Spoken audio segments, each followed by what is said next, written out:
Episode 117. Welcome to the Dom Joseph podcast. Really been thinking about things, and sports are coming to an end. Like the sports I tend to watch, I should say. There's always basketball on in native tourneys, but I don't make it to as many as I want to anymore. Not because I don't want to. It's just because, life gets in the way. It's hard to make it over the mountains some weekends. So if you're traveling, that's something. Cherish that, those van discussions after the tourney, whether you won or you lost, those are special. Or even if you went to spectate, like me, most of the time, I was like a spectator. And I would be there and my buddies would play, and sometimes I get invited to play, and I was on the bench, but I got in the books somehow. I got in, I fouled, I did something, I played hard. That's another thing too. I'm gonna have to remember when I get older that I can't be fudging the stories. If you were sitting on the bench, you got to be able to say to your grandkids, "Hey, man, I was on the bench." I got in the books. You can't be lying saying you were dropping 40. They're going to know. Be like, "Granddad, you're like 5'8", you're not the biggest guy. Nobody else has told me that story but you." Well, this was at another res far from home, that's what everyone starts to do. They have a backup plan to tell you their lies. And that's the thing about some of those native folk tales or those native tourney tales. If you've heard it from more than just that one person, then it's true. But if you only heard it from them, the story is getting kind of skewed a little bit. Anyways, welcome to the episode. Today is 117. I can't think of anything that revolves around the number 117 other than 7. The last number of the 3 digits. 7 is technically a lucky number, people would say. Slot machines have 777. I think 711 may be lucky because the number 7. I can't really think of anything else with the number 7.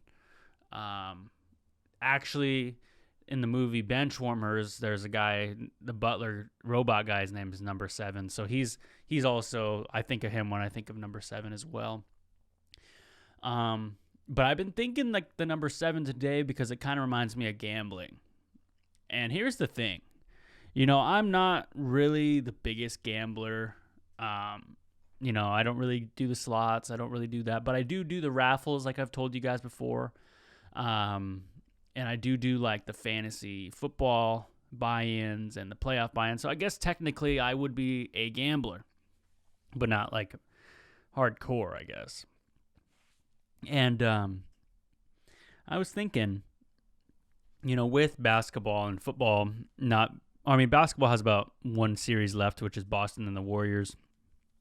For those of you who do not follow sports, the Boston Celtics are an NBA team, and the Golden State Warriors are an NBA team, and they're playing in the finals, a.k.a. like the championship, the Super Bowl, however you want to say it.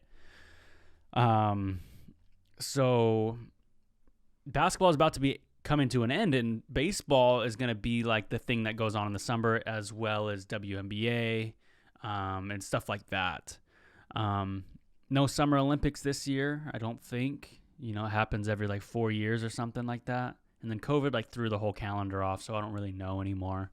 It could be like 5 and a quarter now. Anyway, back to what I was saying. Number 7 and gambling and baseball. I've been trying to watch, and I'm really emphasizing trying because it's hard for me to even just put on the game on TV. In the past couple episodes, I've been talking about how baseball is kind of an easy sport to watch, which it is. But it's also, I feel like, easy to gamble on. I think a lot of things are easy to gamble on.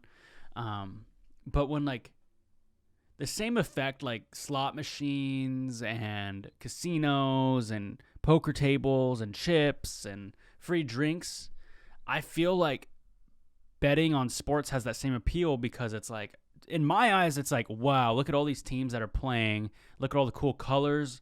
Look at all the logos. Look at all like the team's history here, the players that you like. I feel like it's as much as attraction as like, being in a casino floor. And a lot of people are going to argue and say there's no way it's anything like that. Look at the casinos that are on Vegas. Those are built through slot machines, but there's also a lot of sports betting there. I would like to see the numbers of like how much sports betting brings in and how much gambling brings in. And also, like, I'm not sitting here trying to glorify gambling either, because I know people actually struggle with gambling addictions.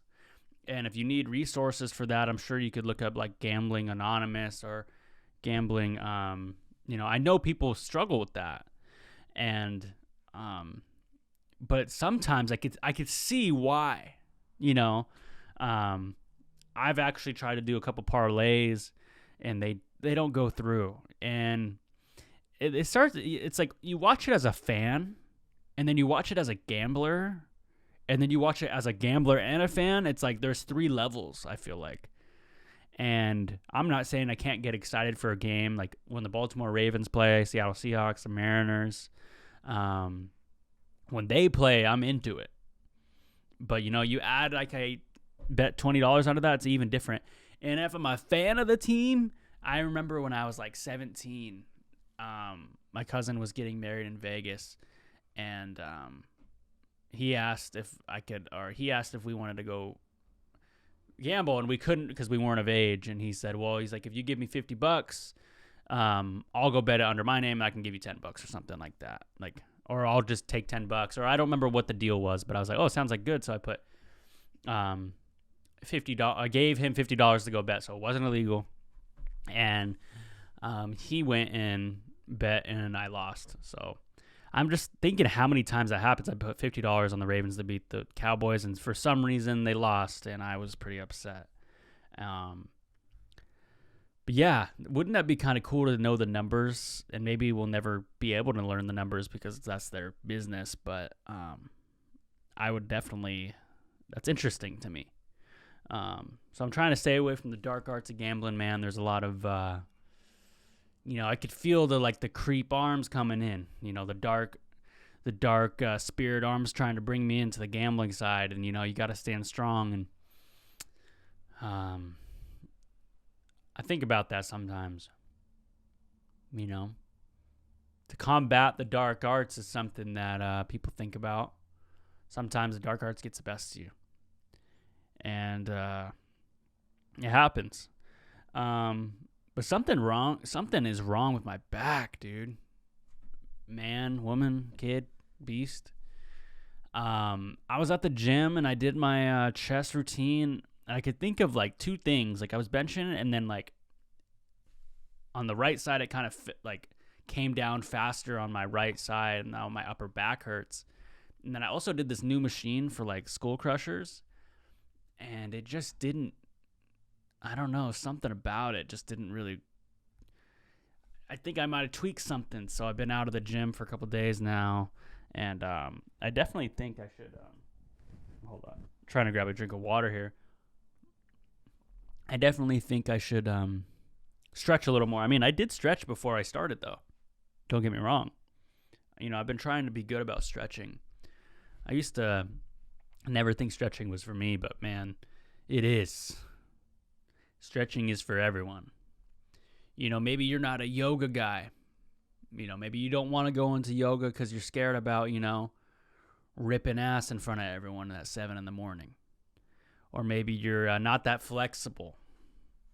Or if you're a guy, you don't want to be the only dude. But I'm telling you, man, sometimes yoga can fix that back pain. And a lot of people like to just tough through it, have an ibuprofen, they're good. Don't get me wrong, I'm probably about to have an ibuprofen after this episode. But stretching's for everyone, man. I'm not saying you got to go to yoga every day either. I'm not saying you got to go to a studio. Fuck, stretch a little bit after you get out of bed. I mean, we already do it after you get out of bed. What's the first thing you do when you get out of bed? You go,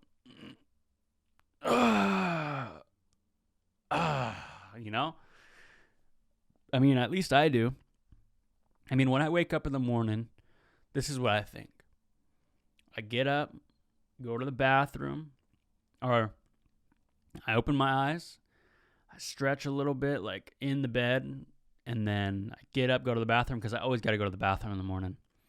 And then look at myself in the mirror.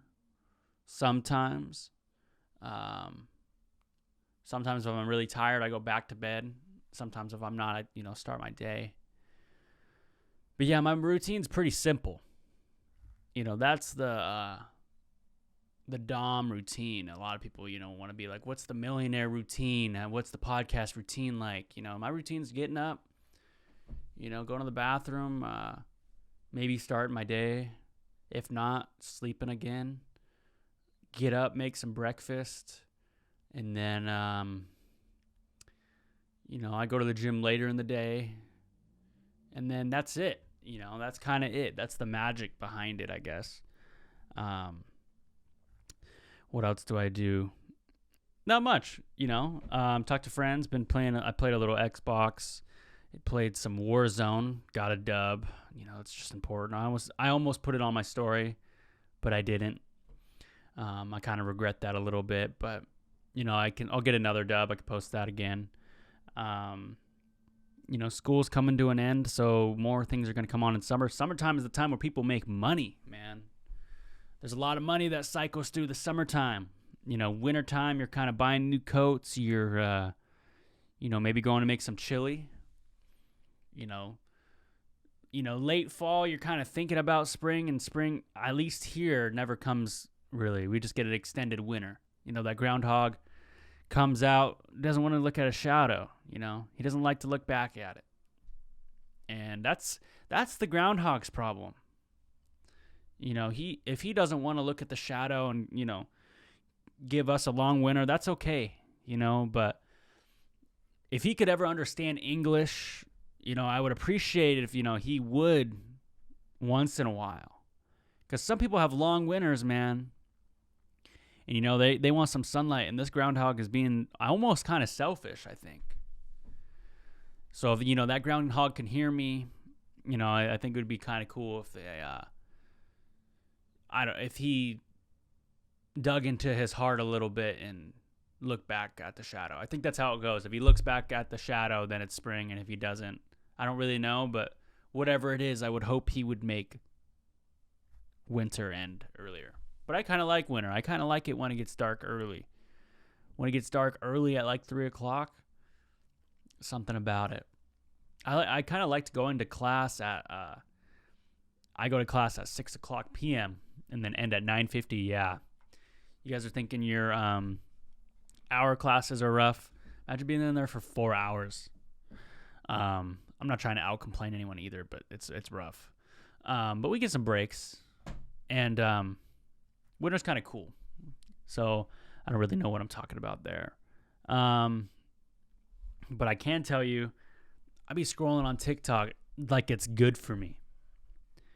Like, I'll be scrolling, and sometimes I don't even know what I'm watching anymore. And also on TikTok, like, I will be scrolling, and I'll be like, it says I follow this person. I didn't even mean to follow him. It's because when you hold your phone with your right hand, like I do, and you're swiping up, my thumb doesn't just go straight up. It kind of curves a little bit to the right. And sometimes that hits right on that little follow button. I think that was deliberately put there. And I'll be like, all of a sudden I'm following, I don't know, someone's muffin recipes. I mean, really nice muffin recipes, but, that's what kind of happened there. Oh, man. Yeah, TikTok, I'll be scrolling like it's good for me, man. And it's not. There's a healthy part of, like, consuming content and having a good time, but, man, sometimes I'm just scrolling. I caught myself going to the bathroom and trying to open my phone to watch TikTok as I was taking a piss. And let me remind you, I'm standing while I piss too. A lot of people, what, are you sitting? No, I'm not sitting, but like the toilet in my bathroom is like this, and then there's the counter right to the left, so it's like within reaching distance. And I was like, what? I can't even take a piss for like 30 seconds? Man, that's kind of a long one. But, God, TikTok has that hold on you, man. it's something else. So do a lot of things, though. A lot of things have a hold on you. You know, that could be like your favorite hobby, your job, the gym, a whole bunch of things. So I'm not trying to make it out to be like this bad thing, because it also has brought a lot of exposure to the pod. So what else is going on in the world?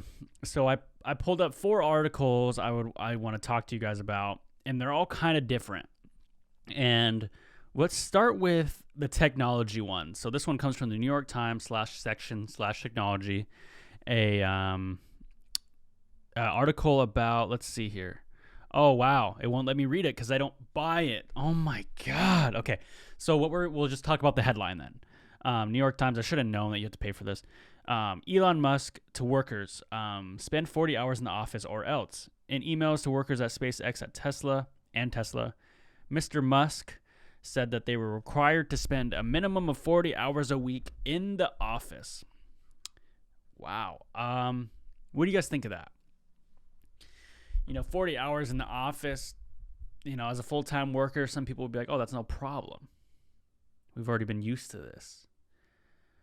But you look at it like now with COVID, however you want to say it, COVID-19, Delta virus, Omega, or whatever. Some people don't want to be in there. Airbnb is a great example of a company that doesn't care if you're there. As long as you do your hours and your work, you're fine. Personally, I would say, like, if it's a place that requires you to be in person, then yes, maybe you have to be there 40 hours a week. But if you're not, and you could do your job entirely online, I don't know what the point is. I feel like maybe some business owners are kind of like, yo, I pay for this spot in this space, we need to use it, or why would we even use it? But in something as a car company, you may need to be there to build the parts or to put it together. So I could see kind of both sides, and I'm not trying to side with anybody, but personally, I know my job does a great job. If I'm sick, they're like, okay, he's sick, he could do his remote work, but I also need to be there. So it's like, give or take. Anyway, that was a pretty good article. The next one is kind of more of a fun one, from The Onion. I know a lot of people like to give The Onion a bad rep, but sometimes it has some, easy digestible reading.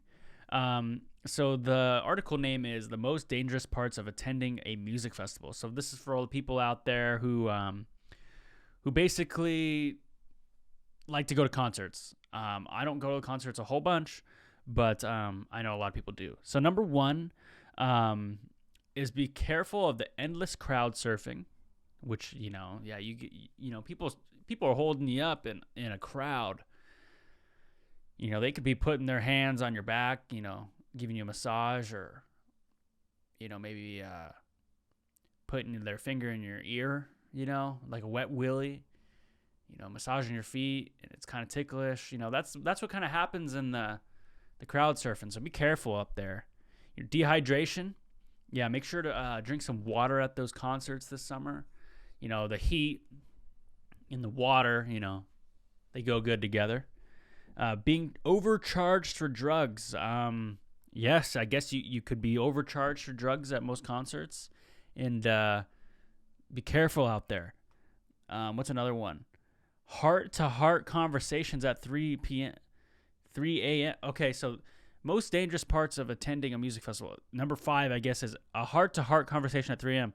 So maybe it's a dangerous part. Maybe you don't want to have this heartfelt, conversation to your friend Sarah because you didn't feed her goldfish 2 years ago, and she's still mad that it died under your care. Like, that could happen.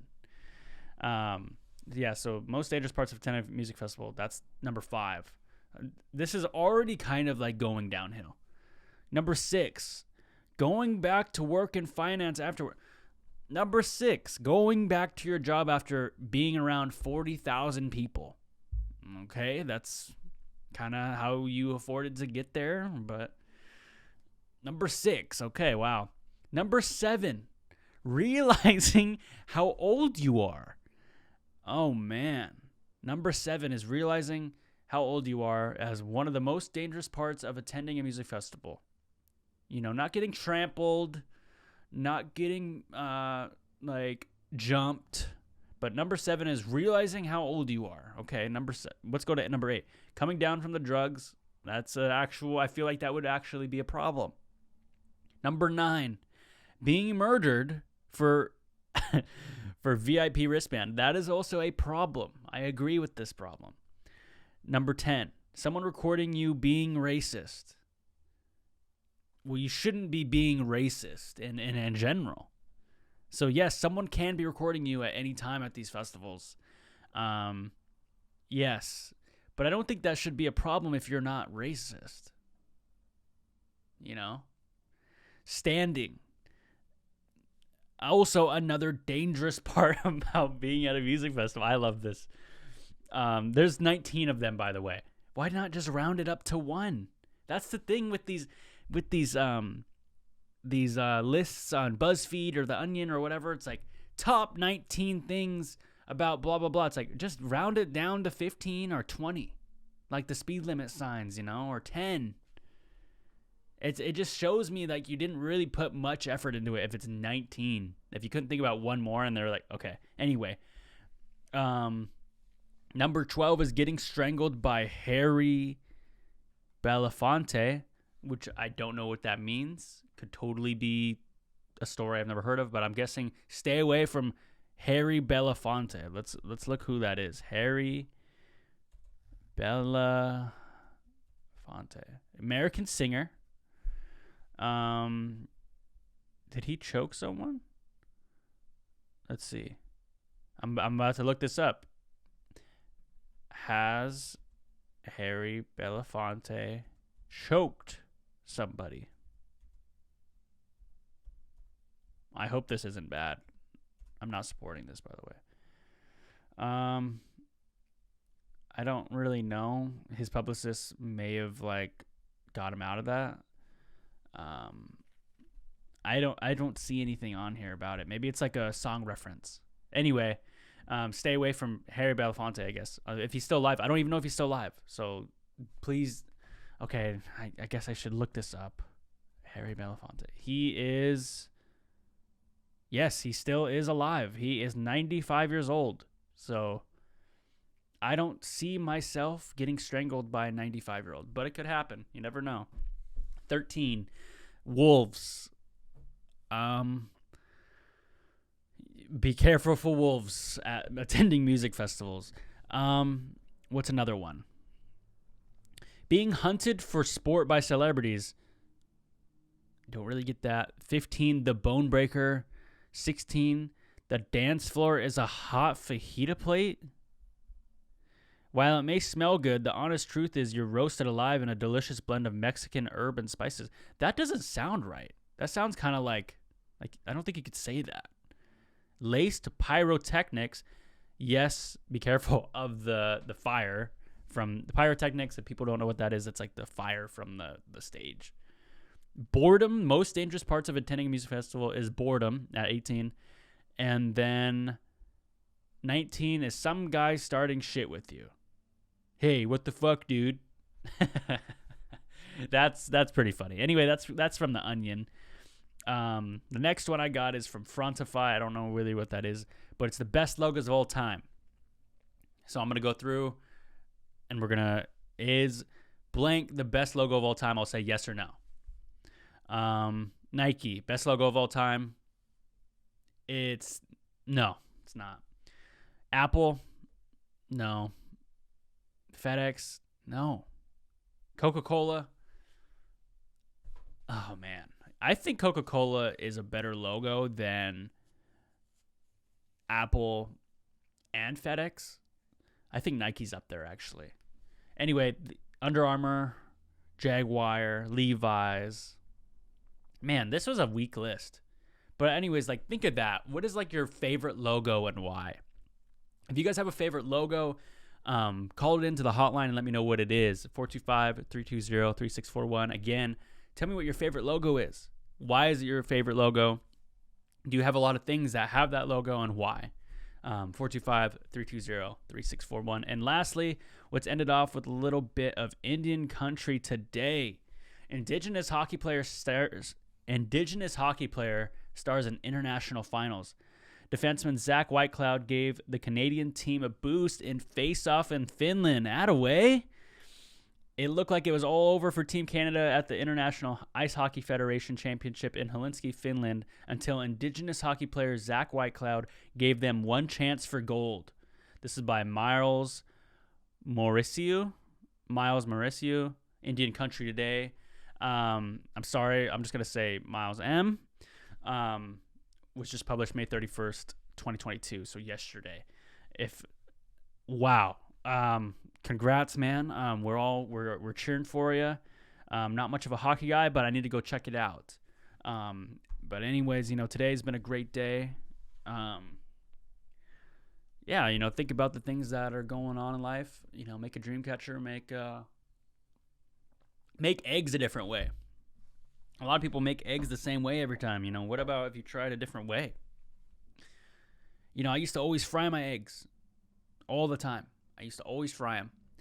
I'd plop them on there, break the yolk with my finger, and then I just fry it, flip it a couple times. I like my eggs well done, bro. I don't want no even trace of salmonella or samoya or, I don't want to get sick. So I overcook a lot of my stuff. And I've been trying to get better at it, trying to get to the medium well, medium rare type of thing. But, man, with my eggs, they got to be – I like them burnt almost. And that's just how I am. Steak, I used to be well done. Now I'm kind of back on the medium grind. But, man, here's the reason. I'm on the medium well or medium rare thing. In medium because I watch MasterChef and they say that's like the perfect way to cook a steak is a medium rare or medium well or medium. I don't know what it is. I don't know.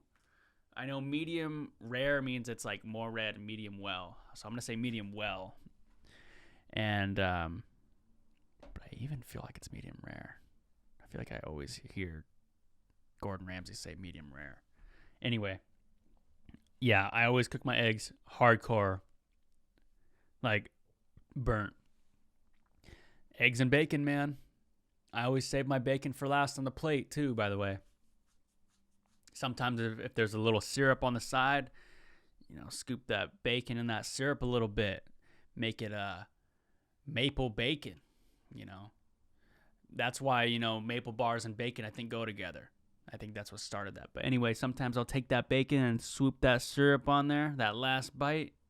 Ooh, yeah. Then I got people telling me you can't have just bacon. I already ate my pancake, bro. What's next? What are we eating next? Where's the fruit cup?